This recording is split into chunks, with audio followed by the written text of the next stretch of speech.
Hello. Continuing on with section 2.3, solving equations. That's what it seems to say anyway. And I hope that you've had a chance to look at the first tutorial for section 2.2. And if not, you might want to locate that and view it as soon as you can, because this is going to get into some more challenging equations to solve. Let's start right away. I just want to caution you and remind you that it's expected that you still read the book, that what I present here on this tutorial video is to just, bring this more step-by-step to life and such, but you still need to do the reading to kind of get the whole gist of the section. So let's begin. We're going to be dealing with some more challenging examples here in equations in section 2.3, and I'm going to start right on page 1 of section 2.3. So it's page 2.3-1, example 1, and we're asked to solve the equation 2 times the quantity x minus 1 plus 8 equals 9 minus the quantity x minus 3. And this is a bit involved, so you've got to be careful, and there's a number of steps that we use to prepare the equation. One of the things that we're going to need to do is distribute. We'll need to distribute the 2 to the x and the negative 1. Over here we're going to distribute this minus sign, which is really a negative 1 times the x n times the negative 3. In fact, I'm going to put a 1 in there right there, just so I know that I'm multiplying by negative 1.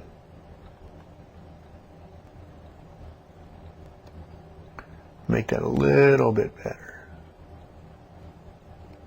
Okay, there we go. So, in solving this equation, as I said, we're going to prepare it step by step, simplifying each side separately. I'll multiply and distribute, and we get 2x minus 2 plus 8 equals 9. And again, distributing the negative 1 is negative 1x, or negative x, and negative 1 times negative 3 is a positive 3. We can now continue to prepare the equation by combining like terms. Here we have two constant terms that will add together. Over here, the 9 and the positive 3 will also add together as we prepare this for solving. So we have 2x plus 6 equals, looks like 9 and 3 is 12 minus x. And as we saw in the previous, just notice this first of all.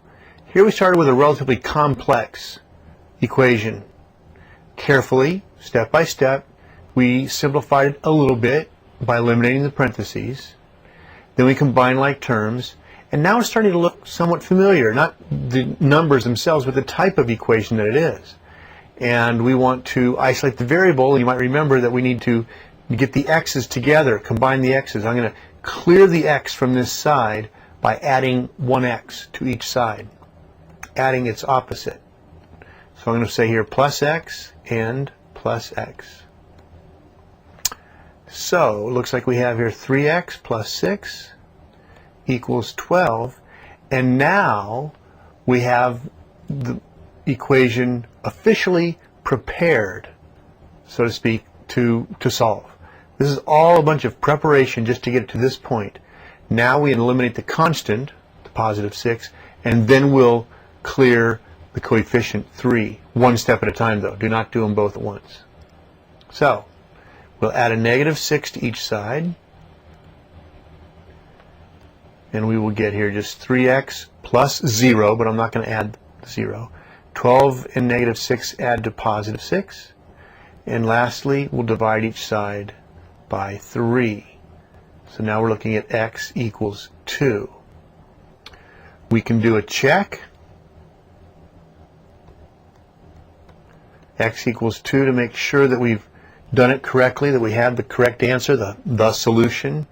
And I'll try to write a little bit smaller here so I can get everything in, but we replace x with 2 each time we see x. So we see 2 times x minus 1 becomes 2 minus 1 plus 8 equals, whoops, let me get rid of that there, equals 9 minus quantity. X minus 3 becomes 2 minus 3. And now it's all numerical. We don't really solve what we have here. We just verify that the left side is the same as the right side using the order of operations. So first, 2 minus 1 is just 1, so we have 2 times 1, do what's inside the parentheses first, equals 9 minus, this is negative 1, 2 minus 3 is negative 1. 2 times 1 is 2 plus 8 equals 9 minus a negative 1 is the same as plus a positive 1, or plus 1. And of course, left side is 10, right side is 10, so we are really confident that we've got the correct solution. And there it is, x equals 2. So, what next? Well, next example, I guess. They do get a little bit more complicated. We see on page 2.3-3, example 2's got some equations with fractions. And so we'll do part B of those. Let me erase all of this, and we'll start fresh. And we're looking again at page 2.3-3 at example 2B. And it says x over 4 plus 1/12 equals x over 3 minus 1/6. Now, as we saw in the previous section, we need to clear the fractions. This time, though, we have to recognize that not all denominators are the same, and so we need to identify the least common denominator. We have to identify that number that gives us, that'll clear all the fractions. Excuse me, I've got a phone call here. Hello, this is Bob. Oh, hi. It's my son, Nate. Believe it or not, I'm doing a video right now. Yeah. Can I call you back in about 20 minutes? Okay. By the way, what's the answer to problem number 2 here that I'm doing? Well, can you take a guess? 4. Okay. I'm going to tell my audience that we're going to try 4 and see if it works. Okay. But I'll call you back in a little bit. Thanks for your suggestion. Bye. That was my son. He's in college now. Of course, if you see this 3 years from now or 4 years from now, you might not be in college anymore, but that's okay. What we're looking for is a single number that will multiply and so that in such a way that I'll be able to eliminate each denominator. I've got to be able to eliminate the 6 with that same number. I've got to eliminate the 3 with that one number. I've got to eliminate the 12 with that one number, and I've got to eliminate the 4. All with a single number. If you look at all of these numbers, 6 will work well for these two. But 6 won't eliminate the 12 when we multiply by 6. 6 and 12 won't reduce completely. Also with the 4, the 6 and the 4 won't reduce. But you might recognize that if we multiply everything by 12, as you'll see in a moment, 12 will reduce completely. Let's check it out. The LCD is 12, and so we're going to multiply each side by 12. What that means is when we distribute, we're going to multiply each and every term by 12. We're going to say 12 times the very first term, x over 4, plus 12 times the second term, 1/12, equals 12 times x over 3 minus 12 times 1/6. It might even be simpler to make each of these 12s into a fraction, 12 over 1, 12 over 1. So we can clearly see numerator and denominator and therefore decide how it is that we want to simplify this. I'm going to use green to divide out here. When we divide 4 into 12, we're left with 3. When we divide 12 into 12, we're left with 1. Now, actually, normally what I do is I then write a conclusion below each one. For example, when we eliminated the 4 and 12, we got 3. We get now 3x plus. When we eliminate the 12s here, we get just 1 equals. Here we have 3 into 12 goes 4 times. So that gives us 4x minus, and here 6 into 12 goes 2 times. And what we're really looking at here is 2 times 1. So down here I'll write 2.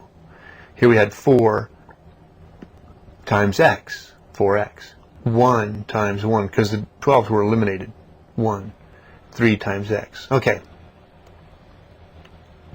Minus 2. We're almost done. Really, we're getting real close to having it fully prepared.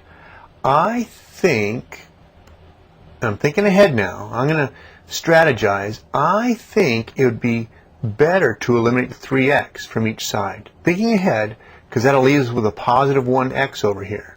So when we subtract 3x. So I'm going to add actually a negative 3x to each side. And in doing so, we're left with just 1 equals x minus 2. I'm going to add 2 to each side.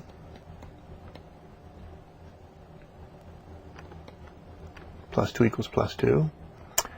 And looks like we get here 3 equals x, or x equals 3. Now, my son guessed it was 4. He didn't see the problem, so he was just guessing. It was a good guess. Actually, it's not too far off. I guess the question would be, is if we did a check on x equals 4, his guess, how do you think it would have turned out? Do you think we would have get a solution? Well, you know what? I'm going to do this very quickly, just so you can see what happens when you get an incorrect answer with like 4. Let's say it had been 4. When we do our check, from the original we get 4 over 4, because it's x over 4 to start with, plus 1/12 equals 4 over 3 minus 1/6. You know that LCD that we have up here, right here, I'm going to actually need to create common denominators in all of these so that we can add them together. So I'm working here with everything being a 12. Let's see, I'm going to multiply this by 3/3. This 1/12 has already got 12. I'm going to try to squeeze in a 4 over 4. Multiplying that, that'll become 16/12, and this by a 2 over 2. Squeezing that in. I'm sorry if it doesn't look good, but we get here a 12/12 plus 1/12 equals 16/12 minus 12/12.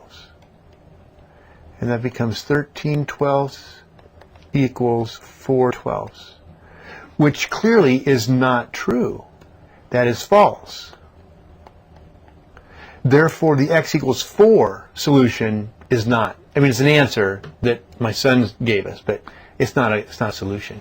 So x equals 4 is false, and that's what happens. You know, oftentimes when I'm doing a check, and in the book or right here in this demonstration, it'll always become true because we always do so well. I mean, we're good. Let's face it, we are good. That when we get the solution, like here, x equals 3, we try it in and it works out great, and it works every time. But I wanted to take a moment to show you what happens when we get an incorrect answer, not a solution, but an incorrect answer, and we work it out. We'll end up with a false statement. That's how we know that it's not the solution. To save some time, I'm not going to go through the check on x equals 3. You can trust me. And let me see. I think it's in the book. Yeah, it's in the book. So you can check it out to verify that x equals 3 is indeed the solution. But I wanted to just show you what it would be like, you know, when we get the wrong answer. Okay.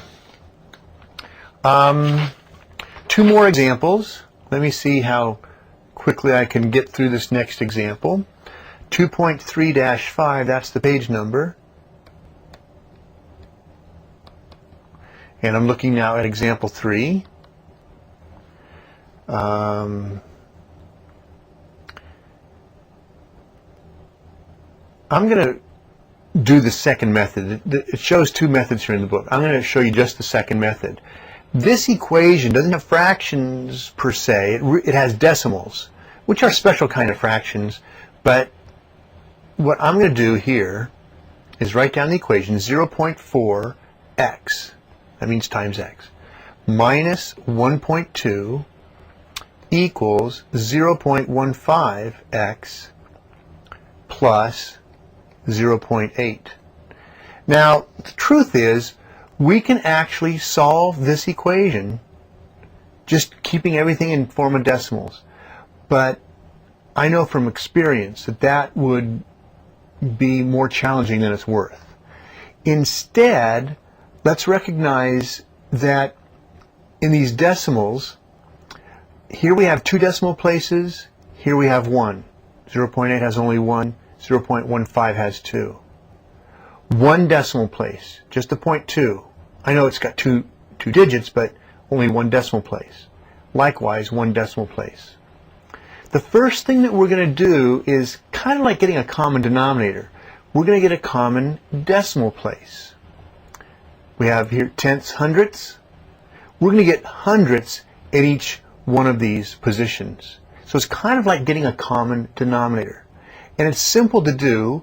We just place a 0 at the end of any decimal, and it doesn't change the value, but it will generate an extra decimal place. So this 0.4 becomes 0.40x minus this 1.2 becomes 1.20 equals, this one already has 2 decimal places, so we're fine there, plus 0.80. And now they have a common denominator. They have a common decimal place. And we can clear the decimals by multiplying by 100. Because we have things in the hundredths place, when we multiply by 100, each and every term, each side, we will get whole numbers or integers, positive or negative. But they will no longer be decimals, they won't be fractions. We're going to multiply each side of this by 100.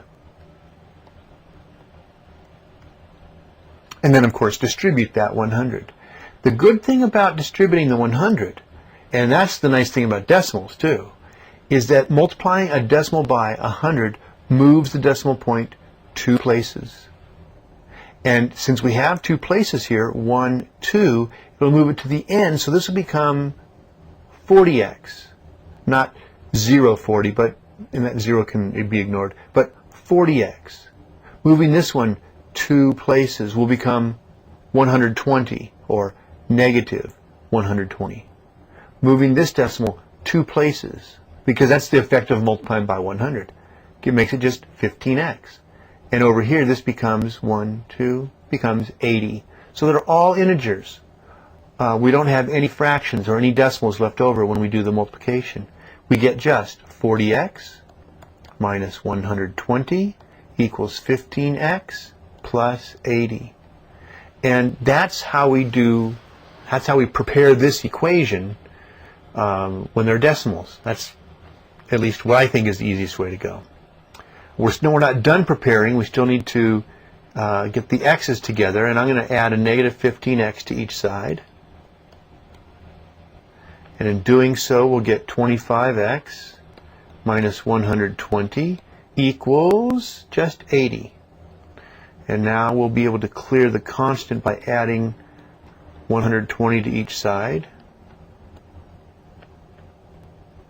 And we have 25x plus 0 equals 200. I know that this is not, these numbers aren't what you're used to working with. These are larger than usual. Dividing by 25 into 200 is almost like dividing a quarter into $2. And it's similar. You know, how many quarters will go into $2? Well, 8 of them will.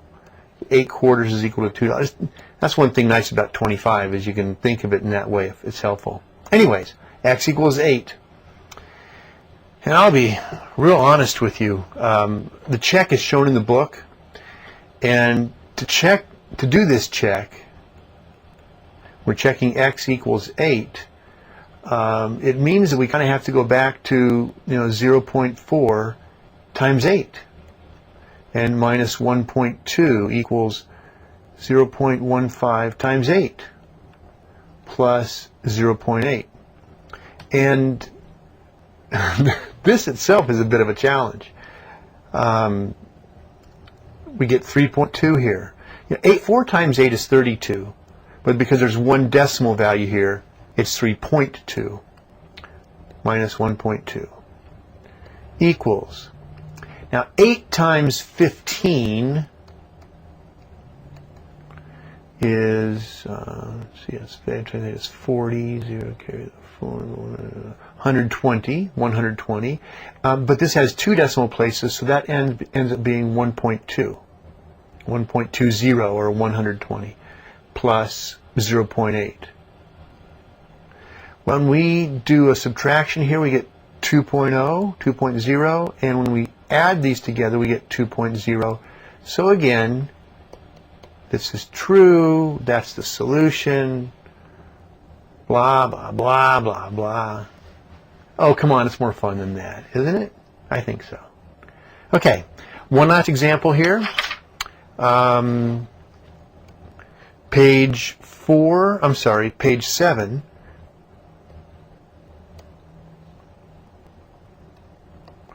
(2.3-7). Is that what I want to do?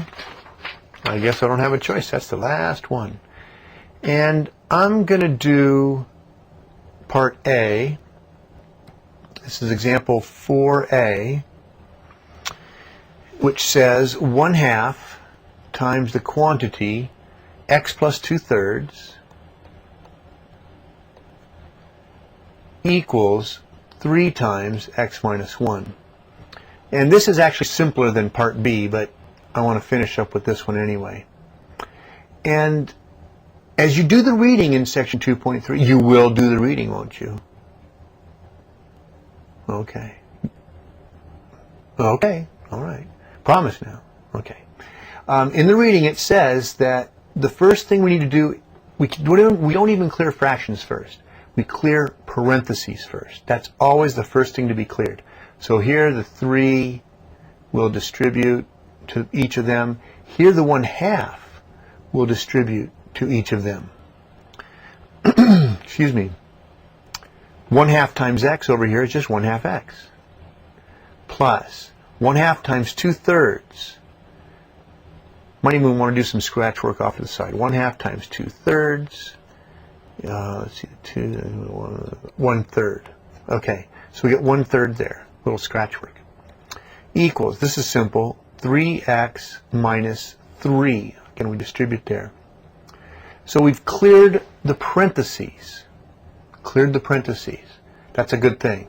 Next we have to clear the fractions. That's right. LCD is 6 this time. That's going to be the number that we can multiply. And we don't multiply just the left side by 6. We have to multiply the right side by 6 as well. When we do, here we'll get 6 times 1/2 x plus 6 times 1/3 equals, I want that to be red, excuse me, equals 6 times, oh, you know what, I think I'll just go ahead and multiply that in directly. So,